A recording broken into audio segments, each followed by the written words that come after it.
Què és una modificació de contracte? Durant la relació laboral, generalment, tot el treballador aspira a consolidar la seva situació laboral, és a dir, disposar de les mateixes condicions. Però, evidentment, això cau en contradicció amb els interessos de les empreses, ja que les empreses tenen una sèrie d'eventualitats que han d'afrontar, com el volum canviant de la seva plantilla, així com la possibilitat de localitzar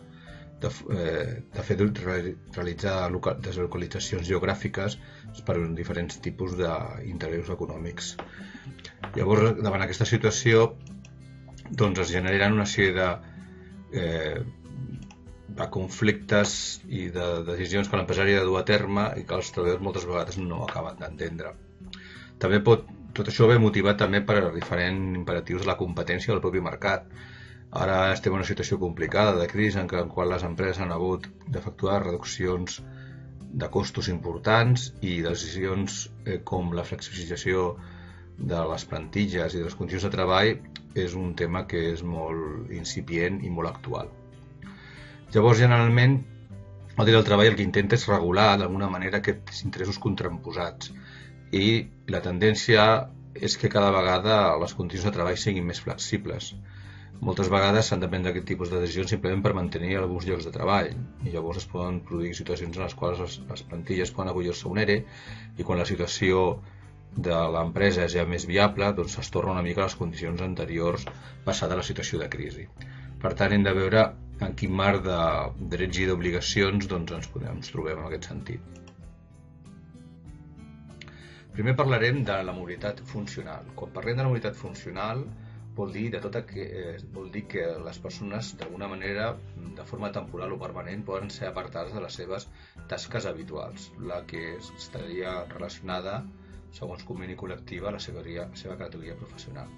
Sigui com sigui, si hi ha una modificació de caràcter funcional i no és una situació permanent, en un principi s'ha de mantenir la categoria professional del treballador, així com el seu sou. En quines situacions es podríem trobar? Doncs, per exemple, situacions, per exemple, de que has de substituir una persona per malaltia o perquè ha demanat algun tipus de permís i llavors situacions en les quals l'empresari considera que s'ha d'assumir tasques d'altres persones que són en aquests moments a l'empresa per haver efectuat un expedient de regulació. Sigui com siguin aquests motius, les modificacions substancials han de respectar el principi de no ser un menyscapte a la dignitat del treballador i perjudicar la seva formació professional i promoció professional i no es pot acomiadar a un treballador invocant inaptitud sobrevinguda o falta d'adaptació a conseqüència de l'inhabilitat funcional. Aquests aspectes tècnics són bastant senzills d'entendre, en el sentit de que un empresari pot pretendre modificar les condicions de treball d'un treballador perquè darrere hi ha una persecució, un assetjament del propi treballador i podríem trobar-nos en situació de mobbing. És a dir, si jo sóc empresari i un mal empresari i vull d'alguna manera que un empresari de certa edat o de certa antiguitat que té uns costos salarials importants el vull substituir per un treballador més jove que els costos no serien els mateixos, evidentment, doncs una de les situacions que podrien incórrer en abús per a l'empresari per aquesta descompensació que hi ha entre la figura de l'empresari i del treballador, perquè mai és una relació de tu a tu, sinó que hi ha una desigualtat, evidentment l'empresari té capacitat de decisió i no deixa de ser l'empresa a casa seva, pot fer la vida impossible a un treballador. I a través de entre cometes, la mobilitat funcional, encara que estigui justificada, pot pretendre que aquest treballador s'enfarti de la situació i marxi i evidentment els costos laborals en aquest sentit serien molt baixos. I per l'altre cantó tampoc pot posar una situació complicada, a una situació d'inaptitud en el sentit de que una persona no està capacitada per desenvolupar una feina i justificant que li ha canviat de lloc de treball i no pot desenvolupar-la, fer-la fora de l'empresa. Per tant, s'ha de ser molt respectuós amb aquest tipus de situacions i a vegades hi ha mals empresaris que n'abusen d'aquest tipus de situacions i s'ha d'intentar denunciar-ho i la via judicial corresponent posar la situació al seu lloc. Quin tipus de mobilitat es pot donar? Es poden donar mobilitats de caràcter descendent, és a dir, jo tinc una categoria professional d'oficial i puc fer feines d'auxiliar, en aquest sentit, però hi ha un límit, és a dir, aquesta situació no pot ser sine die, o sigui, no és una situació que es mantingui amb temps sense especificar la seva durada, és a dir, ha de ser un temps indispensable, per motius urgents o imprevisibles. S'ha de mantenir el sou del treballador i els representants treballadors han de ser informats d'aquesta situació, és a dir, si tenim una eventualitat i, per exemple, doncs, una secretària marxa de l'empresa, doncs el responsable de la secció millor ha d'assumir aquesta feina perquè és una situació inesperada, urgent i que dura un cert determinat. Per tant, es podria produir. Aquesta persona assumeix feines que, segons la seva categoria professional, les pot assumir perfectament, perquè té una categoria professional superior a aquesta.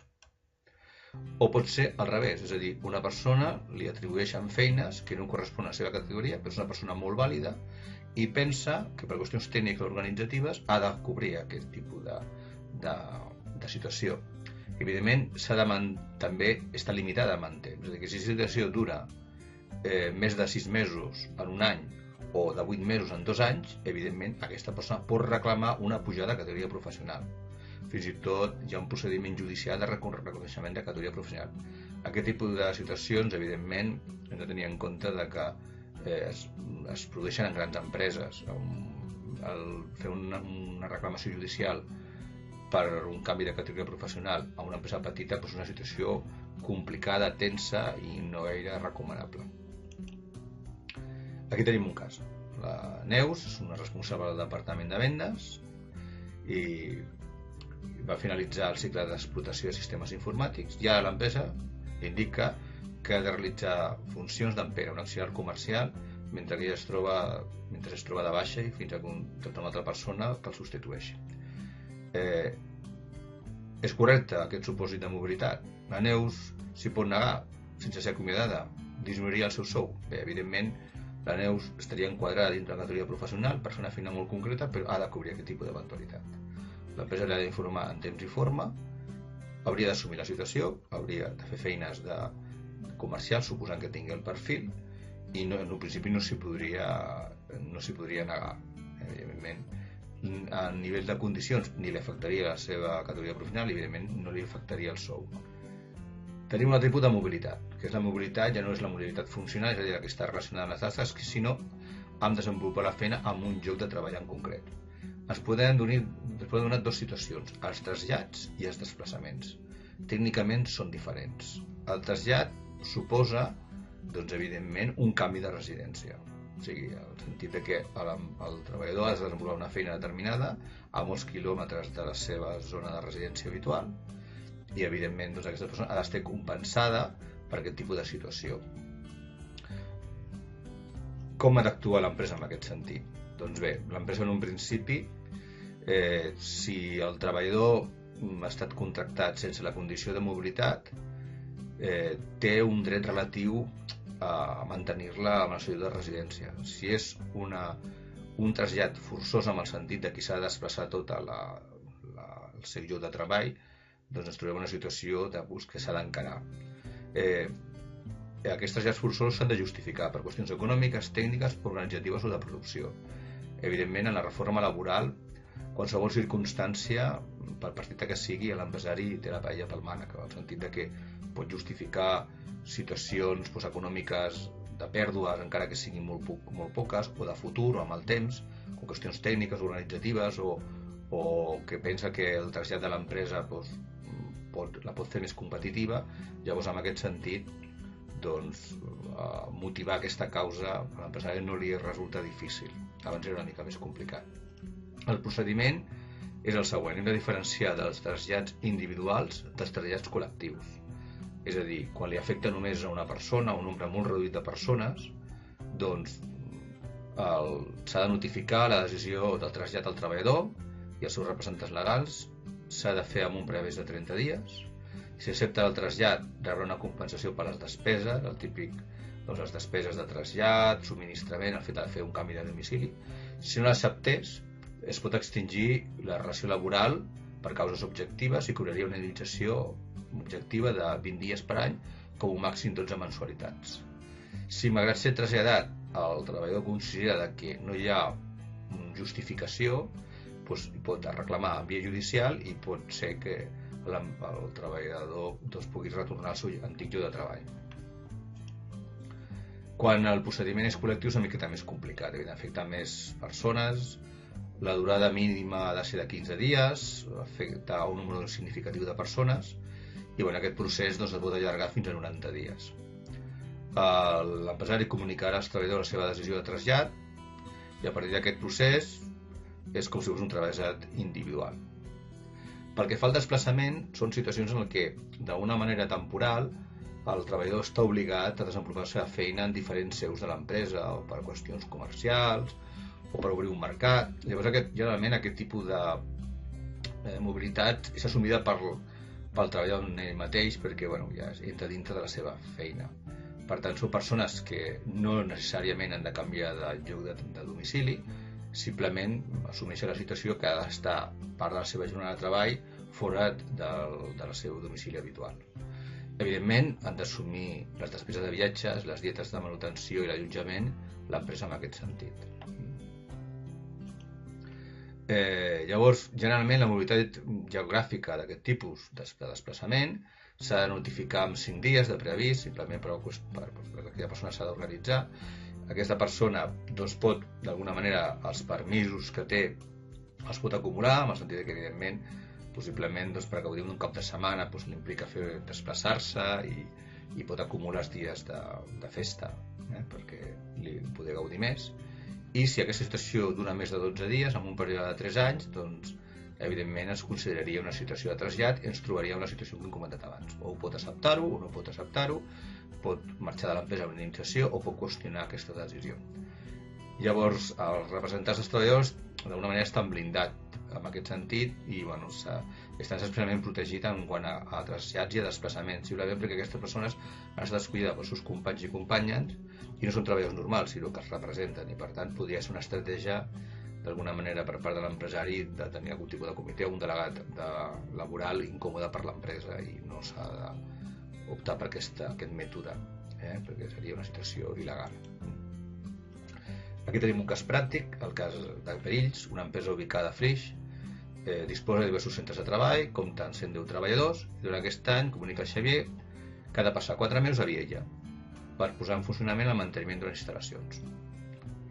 Quin termini de preavís ha de donar Perills a Xavier? En un principi això podríem considerar que és un desplaçament. Per tant, li hauríem de comunicar en temps d'informe 5 dies abans. No tindria dret a cap mena de compensació econòmica, simplement, evidentment, és quan estem referint com que ni hi ha trasllat, ni hi ha despeses de trasllat, ni subministraments, simplement s'hauria de fer càrrec, evidentment, de l'allotjament, de les dietes pròpies d'un desplaçament. Pot gaudir d'algun permís quan sigui a Viella, evidentment, pot acumular els dies de festa i poder gaudir de 4, 5 o 6 dies, i pot acumular aquests dies una mica per tornar al seu domicili i aquests períodes de descans disfrutar-los d'una altra manera, perquè evidentment els desplaçaments no serien còmodes per a ells. Anem a veure el cas d'aquesta mateixa empresa en el qual vol traslladar de forma indefinida Robert a un centre a Menorca. Robert no té ganes de traslladar-se i vol saber si s'hi pot negar i rescindir la seva relació laboral. Bé, aquesta persona cobra 1.480 euros tenint en compte les pagues extraordinàries i té una antiguitat de 6 anys. Llavors, quina és aquesta situació? Doncs té dues situacions molt clares. Per un cantó, es pot negar-se i rescindir la seva relació laboral per causes objectives i reclamar 20 dies per any amb un límit de 12 mensualitats. Com ho calcularíem? Agafaríem els 20 dies, el multiplicaríem pels anys d'antiguitat, tindria dret a 120 dies, agafaríem i dividiríem el seu sou brut inclòs les pagues per 30 dies, això donaria 49 en 33, i ho multiplicaríem per 120 dies que tindria dret a indemnització. Farien un total de 5.919 en 60 cèntims, i llavors hauríem d'alguna manera veure que aquest import estaria dintre dels límits que marca la llei, és a dir, no pot cobrar més de 12 mensualitats. Agafarien el 1.480, el multiplicarien per 12 mesos i sortiria que el màxim que podria cobrar conceptes d'indemnització per causes objectives de trasllat serien 17.760, per la qual cosa, com que no arribarà a aquest mínim, tindria dret a cobrar aquests aproximadament 6.000 euros. També podria agafar i demanar la improcedència del trasllat, però l'hauria d'assumir, és a dir, mentre proceduralment demandes, has d'assumir la decisió de l'empresariat.